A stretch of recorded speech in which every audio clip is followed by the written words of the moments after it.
Bro வணக்கம் வாங்க. 2026ல காளைக்கெல்லாம் price போட்டு வைக்கிறாங்கல்ல ஒரு ஊர்ல காரு இது மாதிரி எல்லாம். அதெல்லாம் பத்தி நீங்க என்ன நினைக்கிறீங்க? அதை பத்தி எனக்கு பொறுத்த அளவுக்கு இது தேவையில்லைன்னு நினைக்கிறேன். அதுக்காகவே போயிட்டு இவங்க என்னன்னா பிரைஸ் பெரிய பிரைஸ் போறான்னு சொல்லிட்டு போயிட்டு இவங்க என் மாடு அது என்ன நம்ம வீட்டுல இருந்தா கண்ணூர்ல இருந்து வளர்த்து கொண்டு போய் அடைக்கிறான்.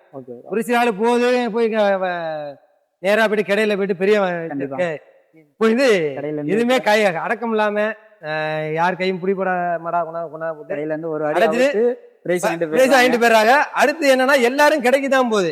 யாரும் வீட்டுல வளர்க்குற மாடை வாங்குறது இல்ல. அது மாதிரி நாட்டு மாடை வாங்கி நல்லா வளர்க்கட்டேன், வளர்த்து கொண்டாந்து அடைக்கட்டேன், அடைச்சிட்டு பிரைஸ் நல்ல பிரைஸா கொடுக்கட்டேன். துண்டு வேஸ்டி கொடுத்தாவே போதும் எனக்கு பொறுத்த அளவுக்கு. முன்னா பாரம்பரியமா எப்படி கொடுத்தாலும் அது மாதிரி கொடுக்குறேன் பிரைஸ். அதே மாதிரி கடையில இருந்து எடுக்கிறாங்க, கடையில இருந்து எடுத்து அது ஒரு வருஷம் கன்றுல இருந்து எடுத்து வளர்த்து அதுக்கப்புறம் கொண்டாந்து அவுத்தாங்கன்னா அது நல்லா இருக்குங்க. இது கடையில தான் வாங்கினேன். காருக்காண்டி ஆசை நான் வத்திராப்புல வாங்கி போவேன். 5 வருஷம் ஆச்சு. இதுக்கு எனக்கு 5 வயசு ஆகுது. வத்திராப்புல வாங்கிட்டு வந்ததுதான் இன்னைக்கு நான் வச்சிருக்கேன். புள்ள மாதிரி தான் வீட்டுல நிக்குது. எங்க வீட்டுல இது ஒரு உறுப்பினர். நம்ம வீட்டுல ஒரு இடம் ஒதுக்கி இருக்கு. தனியா சூப்பர். கடைசி வரைக்கும் நம்ம வீட்டுல இருக்கும். சூப்பர். எங்கேயும் கொடுக்குறோம்ல யாரு நிறைய பேர் வந்து மோதிட்டா கொடுக்குறது இல்ல. அதனால நம்ம இது மாதிரி முடிஞ்ச வரையும் வச்சிருந்து வளர்க்கட்டேன். முடியாதவங்க கொடுக்கட்டேன். வளர்ப்பு கொடுத்தா தேவையில்ல.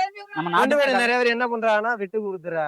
அது ரொம்ப கஷ்டமா இருக்கு. புள்ள மாதிரி வளர்த்து போட்டு கொண்டு போய் வெட்டு கொடுக்கறது ரொம்ப சங்கடமா இருக்கு. அதை மட்டும் கொஞ்சம் தவிர்த்துக்கணும். நம்மளோட சொந்தங்கள் நம்ம சொந்தங்களை எல்லாத்துக்கும் தெரியப்படுத்துறீங்க. ரொம்ப நன்றி ப்ரோ.